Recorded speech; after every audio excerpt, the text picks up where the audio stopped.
大家好，我係 AD。呢一首歌咧，其實係關於前世改編嘅。咁樣咧，個歌名叫《夢娘》。首歌其實好難唱。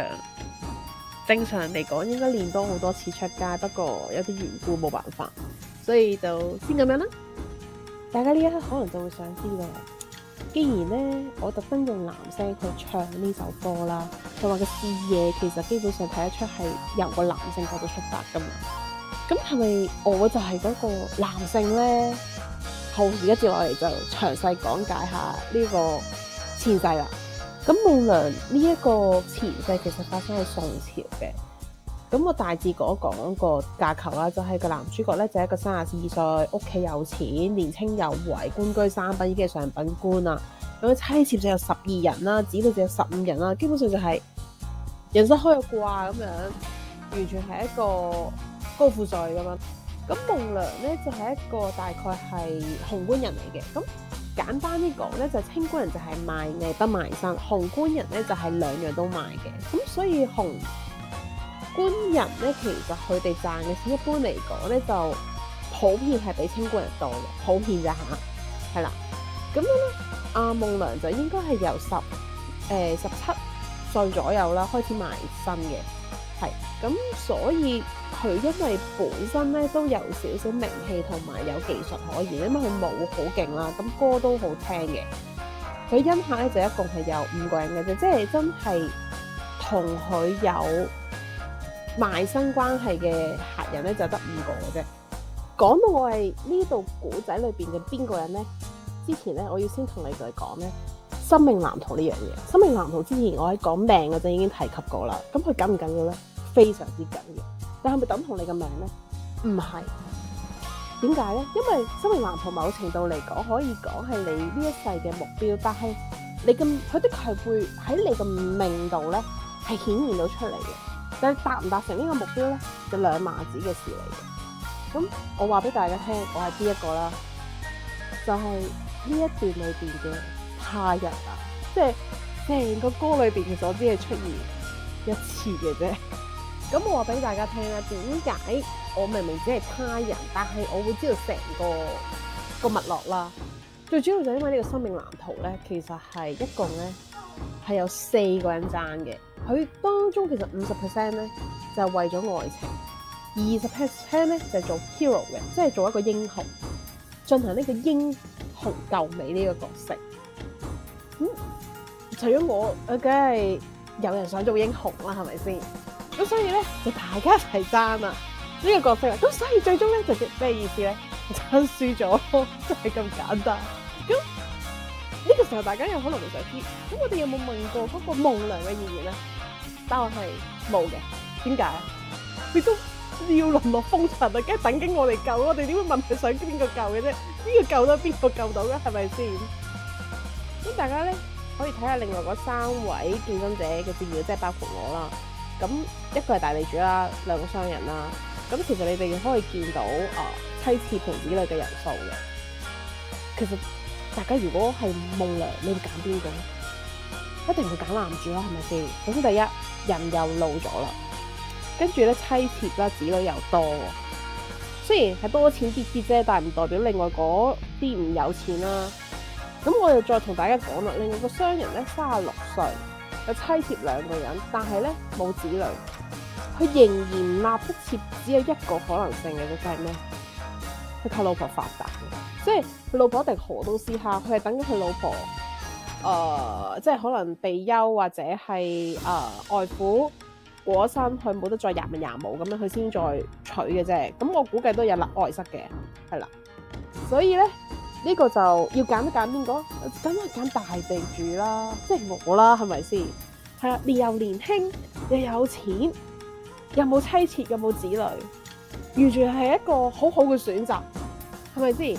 咁呢個時候大家就可以問啦，點解19歲係會有錢去揾紅官人嘅？錢梗係唔係我噶啦，靠邊個？梗係我阿爸賺翻嚟，以後就俾我使噶嘛，係咪先？點解咧？因為我10幾歲就已經繼承咗家業啦，所以咧就喺肯定一切順咗之後咧，我就開始已經即係尋覓自己嘅意中人啊，所以就係有咁嘅資產去同埋財力去做呢樣嘢啦。我可以講解下點解我有提到我哋冇尊重夢娘嘅意願咧。最主要其實當時夢娘已經買幾年身咧，佢係想幫自己贖身嘅。咁因為佢係命零啦，所以佢係有儲咗1000兩㗎啦。其實佢嚟嗰個贖身價係接近2000兩啦。當時佢係問咗3位恩客去借錢嘅。咁其中一位咧就係、因為佢得5個恩客嘅啫嘛。咁其實當時嚟講，明明嚟講，佢係算係好錫身嘅，即係接好少人啊，即係都可以講精挑細選過嘅水魚一隻。係啦，咁咧嗰5位咧，其實咧其中有一位咧係我嘅，係啦。咁當時就係、其中一個就係第一位恩客，但係佢係因為年紀係都30幾歲，咁但係佢就係冇意願去即係將夢娘接翻屋企嘅咁樣啦。咁但係我哋另外咧嗰2個其實都有意願接夢娘翻屋企嘅。咁佢除咗係問嗰個第一位恩客啦，另外咧就係、是、問咧冇屋企冇河東獅烤嘅商人啦，係啦，即係少啲錢嗰個。咁但係你話少啲錢對嗰個商人嚟講咧，其實嗰銀1000兩嘅咧係好少錢嘅啫，所以其實當時佢係，但係佢哋應該講除咗第一個咧肯借咧，其他即係我同埋另外嗰位咧都唔肯嘅，因為就知道佢一旦夠錢贖身咧，其實就我哋就揾唔到佢噶啦。所以當時咧就嗰位第一個恩客直頭願意借咧2000兩俾佢嘅，即係直接我幫你贖身啦，然後你都唔使還我啦，跟住就你去從此過你想要嘅生活啦。不過我驚你唔夠生活費，因為你齋係贖咗之後你就冇錢噶嘛，咁所以佢先再問我哋去借嘅啫，係啦。咁但係問題咧就係、是、我哋另外嗰2個係想接佢翻屋企噶嘛，咁所以就係冇做到呢樣嘢啦。咁咧然後就公開，即係老恩知道咗之後咧就公開投啦。咁所以就係結果咧就係、是、公開投咧，另外嗰位男主都知道，於是最終咧就用4萬銀去贖咗佢啦。咁超咗好多，最主要就因為另外嗰個咧喺大概係6000兩嗰陣咧就已經停咗㗎啦，而係剩翻咧我死都唔肯，因為對我嚟講好少錢嗰陣，係啦，敗家仔係啦。咁樣咧我就拗到咧3萬咧我都唔肯，最終咧男主係攞個官嚟答我，所以我輸咗係咩？我只係大地主，唔係做官啊！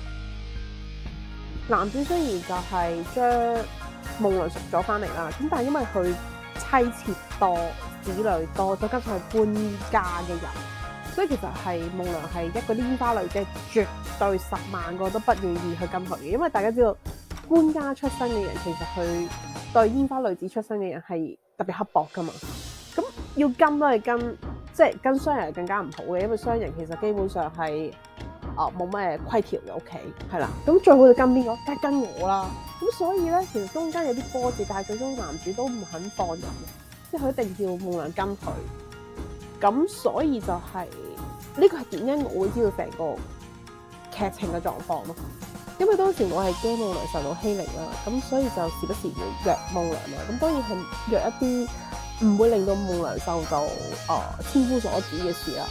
畢竟佢本身已經出身唔好嘅，如果再約一啲唔見得光嘅地方，就會好容易造成誤會，咁佢會更加處境更加難受。咁男主都知嘅，咁所以就由將個即係派3福嚟，咁佢每一次都會盡量即係避嫌啦。咁因此夢娘都舒服啲嘅，咁同時為咗討夢娘高興啦，咁佢就將自己嘅妾侍全部遣散晒。咁但係呢樣嘢其實都幾為難到夢娘嘅。雖然呢樣嘢係令夢娘高興啦，但係問題有一樣嘢就係、一個煙花女子做一啲咁即係呷醋啊，同埋係即係針對其他女性嘅事，其實係會一定會有唔好嘅説話噶嘛，係咪先？即係淨聽到你出聲，你呢個女人出咩聲啫咁樣。咁所以佢都即係有呢樣嘢，針對呢件事係有同男主有少少拗撬嘅。咁樣就最終係妾侍係好好咁樣安排遣散啦。咁冇做到任何即係唔好嘅閒言閒語啦。